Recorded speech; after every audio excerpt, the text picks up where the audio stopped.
In this video, I'm going to show you how to master 2-5-1 progressions without memorizing a single lick. This is an approach that will make the way you play more musical forever. If you're like most players, you're overwhelmed playing through 2-5-1s, trying to remember licks that you've learned, trying to think of the next scale and arpeggio to play over, all while trying to fit this in within 4 beats or 2 beats before the next chord comes in. What I'm about to share will completely change your relationship with jazz improvisation. My name's Chase Maddox, and I've been a professional guitarist for over 20 years, helping hundreds of students just like you learn how to improvise and play jazz. So this lesson breaks down into 3 simple parts. The first part, I'll go over the common problems that people deal with in 2-5-1s, learning 2-5-1s, and why that approach is wrong.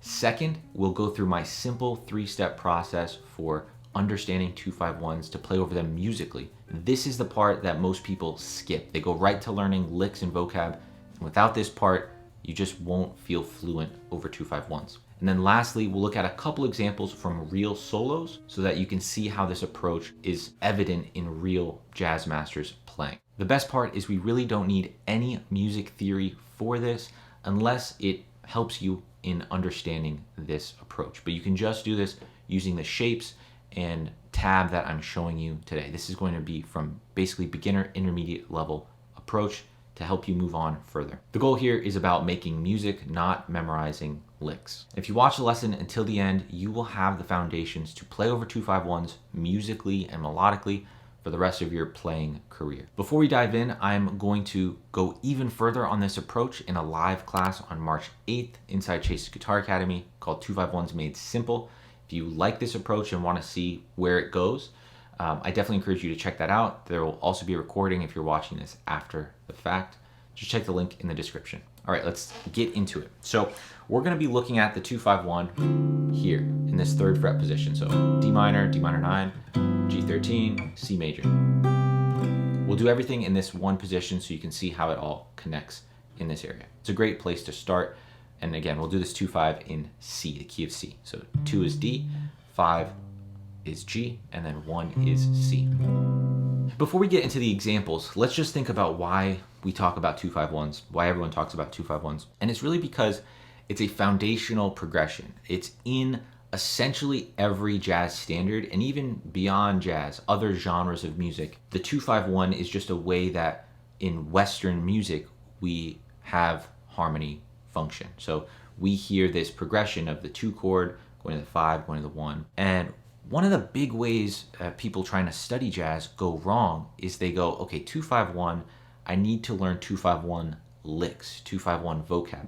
And you really need to understand first how the 2-5-1 functions, meaning how the notes in each of those chords lead to the next note. It's also known as voice leading. And we're going to get into a very simple process to come up with melodies yourself, be creative, that will teach you this voice leading. The other thing that's worth really mentioning is that I don't think the best way to start playing over 2-5-1s is to think of the scales and arpeggios that fit over each of these chords. So a lot of times people think, oh, D minor, that's D Dorian, and then G7 altered, I can use A flat melodic minor, and C major 7, I'll use my E minor 7 arpeggio and my C major 7, and it's just really overwhelming, especially because we have the time element. When we're actually trying to play, the time's moving too fast and people get overwhelmed. So this is super common. If you're feeling that, you're not alone. This approach is the reason you're feeling like you can't do it, because we need to change the approach. Okay, so let's actually get into that first step of my approach. And the first step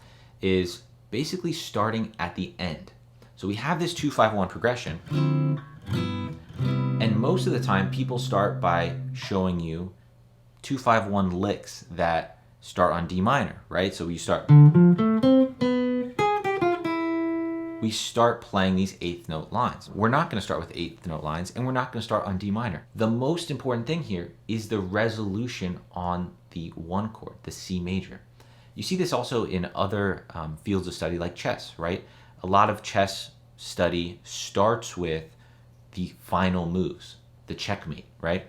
So we need to know where we're going, this resolution, and then we're going to back up into that so we can understand from the beginning, I know where I'm going to lead to. It makes you a lot more confident when you're playing because you're not having to guess at each of these moments, you know, worst case, you just hit that end note and you'll be good. So on this final chord, C major, what do we want to do? Well, this is a resolution point. It's a spot where we want to feel at home, kind of resolved, and the music, the phrase ends. And on this chord, C major, any of the notes in that chord are good resolution points. Okay, so we'll go through the notes, but again, if you don't even care about the notes, you can just look at the placements on the frets here and think of those shapes, right? So for C major, we would have C, E, G, B, so that's the C major 7, and then C, E, G again. We're not going to go up to this high B because it's out of our position, and we'll just keep it to those notes. Okay, so that's the first step. Just make sure that over this 2-5, you get comfortable with any of these notes. And what I'd suggest doing is play a little backing track of a 2-5-1 and only play on the C major 7. Just get comfortable with each of these notes and what they sound like. Let's do that real quick. I'm just going to play different resolution notes and get comfortable about what does that note sound like over C major 7. Now look, I'm not playing over the 2-5. 5, here's the C major.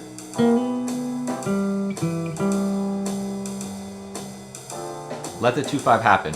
Just get comfortable with the space.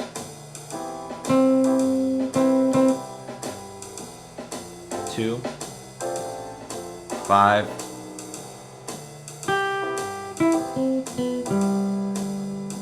Okay, so I'm just allowing the 2-5 to happen and getting comfortable with when the C major happens. We're practicing two things here that are really important. We're getting comfortable with the space of that 2-5 and just letting time pass. So we're not going to feel as anxious when the 2-5 is happening. And we're getting comfortable with hearing those resolution points, how they each sound different in the context of C major. Great. So that's step 1. Step 2, let's look at one option for this 5 chord that happens before the C major, so leading into the C major. And there's a bunch of different options here. That's what we're going to get into in my live class or the recording of it if you're watching afterward. Again, check the link in the description. But I'll give you one option here for the 2 chord and the 5 chord. We're going to start with the 5 chord. Remember, we're working backwards through this. All right, so the shape we're going to use for this 5 chord, for this 7 chord, is going to be this shape.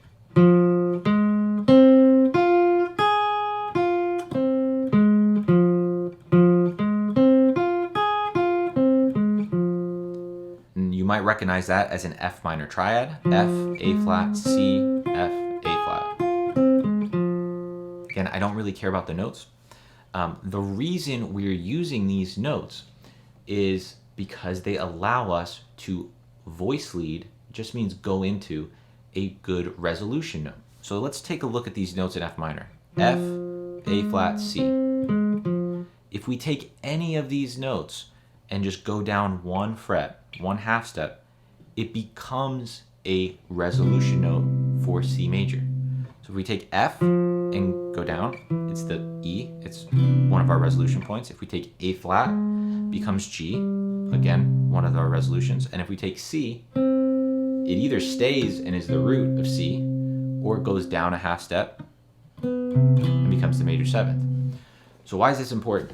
Because when we're going to play around with this F minor triad and just work on different notes, wherever we end up, we just slide it down a half step and we get a resolution point.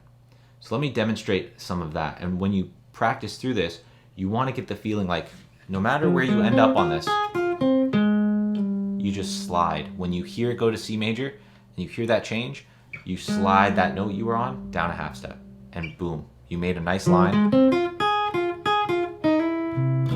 that fits and is working through the 2-5-1 progression. What ends up happening from this simple point is you just get better at embellishing. You just add on more complex ways of embellishing these ideas, these kind of fundamental ideas that become more interesting 2-5-1 lines. But without this basic step, the 2-5-1 lines just are a memorized slew of notes. And it really doesn't mean anything to you in your head melodically. You're not hearing those resolutions. It's not going to come out naturally. So let's look at a few examples. So for this step and this example, we're still not going to do anything on the 2 chord. We're just going to play with some of these notes for the G7 and slide into that resolution point when we get to C major. So I'll give you a few different examples where we try and hit different resolutions for C major, because we want to be able to hit different spots to resolve, because they give us a different feeling over that C major. Let the D minor pass, and then here. So I move that A flat down to G. Let's do it again. Different resolution. Oh, we wait. Let's do it one more time. So wait for D minor. Into G7. So we move that F into E. Last one, again, wait for D minor. 2, 3, 4. I slid C down into B. So on that last one, I slid the C down into B. If you notice, I actually even anticipated the C major 7, so I just kind of went into it early. That works too. You could go in early or late. Don't get caught up in thinking that the voice leading always has to happen on the very first transition between the measure and the very first beat. It's really not the case. Most of the time, we'll be anticipating or delaying that resolution for a musical purpose to make the feel of that line happen a certain way. So don't get caught up on the exact movement of that. Just make that shift when you feel it makes sense. All right, now step 3. As you might guess, we're going to look at the D minor 7 chord and have something to play over that. What we're doing here is really changing our relationship on the 2/5, thinking of tension, resolution, and resolution, tension, resolution. We play with these bigger concepts of tension, resolution. As you get more advanced, you start to understand that it's less about playing a specific note. It's more about having a feeling of tension or resolution, and you just learn different ways of doing that. So just keep that in mind as you're progressing. Okay, so for step 3 for the D minor, it's going to be very similar to what we did over G7. Instead of F, A flat, C, F, A flat, part of our F minor triad, we're going to use F, A, C. So that A flat is going to be an A for this, but the F and C are the same.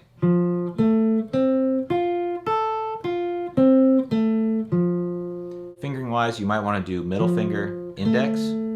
Instead of stretching here, just move your index finger up. That's a little bit easier.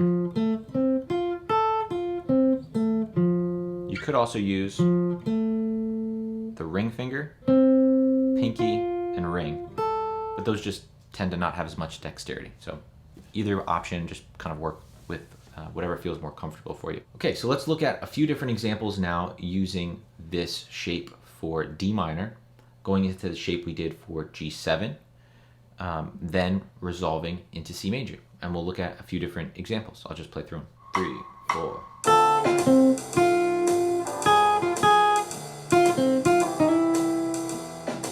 Another time. Example 1.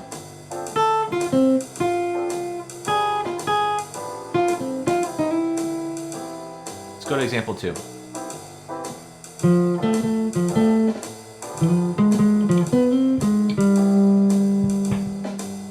Let's do it again.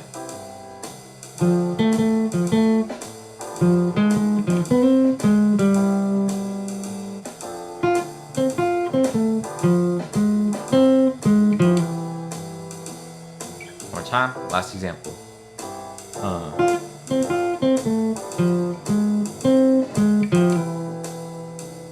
All right, so we're just playing around with these different shapes, sliding in to that resolution when it makes sense, switching between the shape for D minor and just changing one note when it switches to G7. A changes to A flat, and then any of those notes on the G7 can slide down into C major. There's some melody here, right? But we're not fully there yet, and this is the foundation that we want to build on, embellish on to create more melodic ideas from what we've started with. But it's a great starting point. So let's look at just 2 examples from 2 very famous musicians using this kind of approach.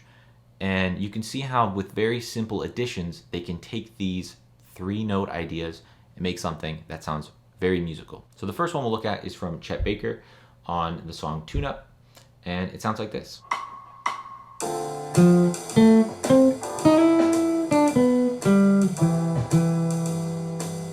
One more time.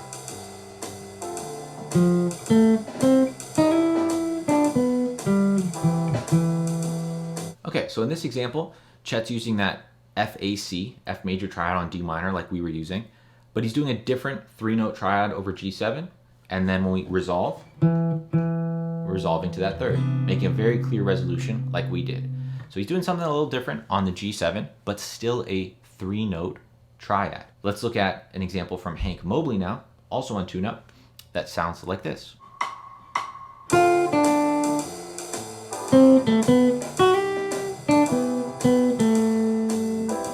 Again. All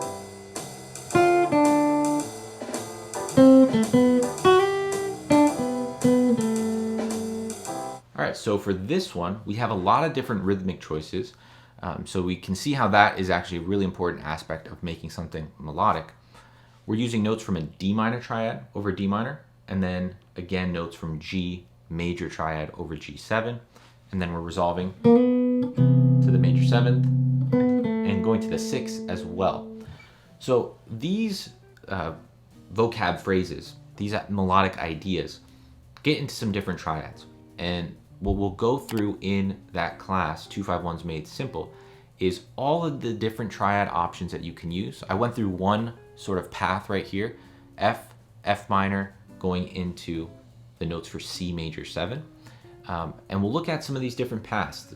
These are some of the paths that Chet Baker used, Hank Mobley just used, that you will also get comfortable with and really be able to just come up with these ideas on your own. Different simple ideas that as you build technique, you'll be able to turn into 8th note lines and really just have a lot more creative exploration through 251s, a less anxious way of playing through them. If this was helpful for you, let me know in the comments. If you want to check out Chase's Guitar Academy, join that class, get the recording, 7-day free trial, also links in the description.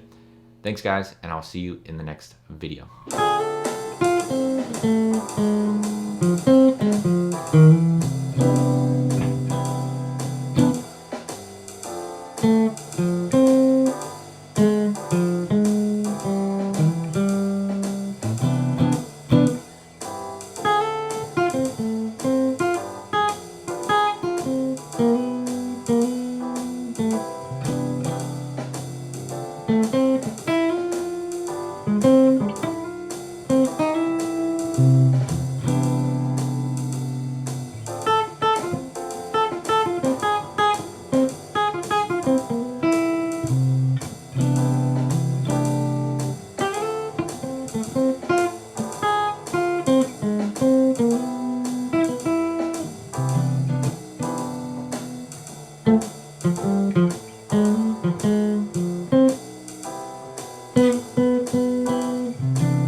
Mm-hmm.